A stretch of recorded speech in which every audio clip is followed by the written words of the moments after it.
We again have been joined by Reverend Kimbrough, and of course Reverend Wardle was with us during the earlier segment.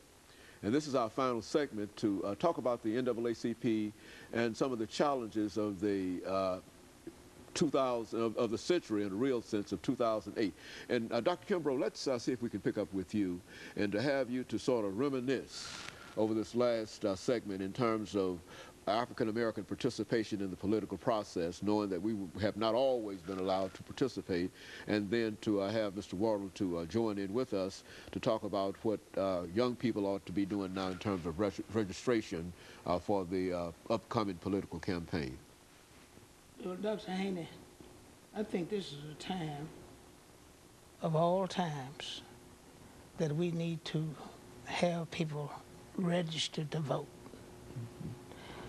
The NAACP has a formula that VR plus VE plus VP equal VE. You need to have people registered to vote. Very good. You need to have them participate. See, if you're registered to vote and don't go to the polls, that's a non-effect. But if you do that, then you have the VE because you have VI, I'm sorry, voter empowerment. You're effective then. You have, as was pointed out before, the voice has been heard, you've expressed it, and it will make a difference. That was important in the Selma March, of which I'm thankful to say that I was able to participate in. It was about voting. The whole thing, it really was. It was about voting.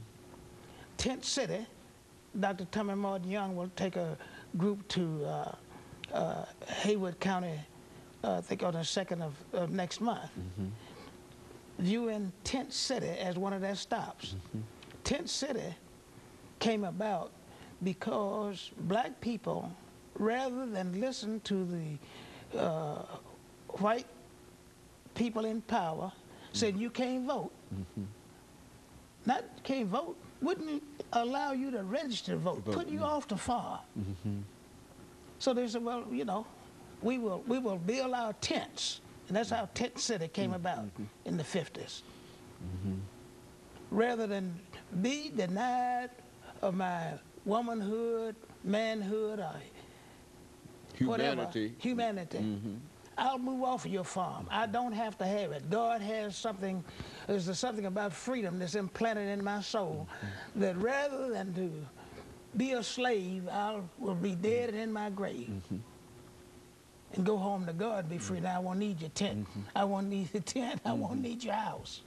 You see, so there's something about being free.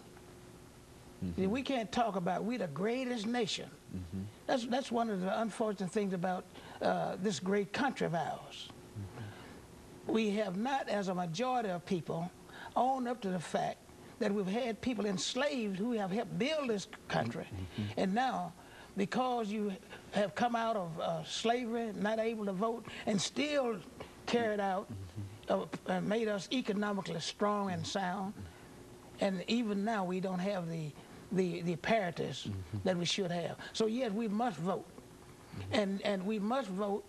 We must register first, because then when November comes on election day, you can't be rooting for if you haven't put any time in the game of registering and getting out and voting. Very good. And of course, Reverend Wardle, looking at your situation as the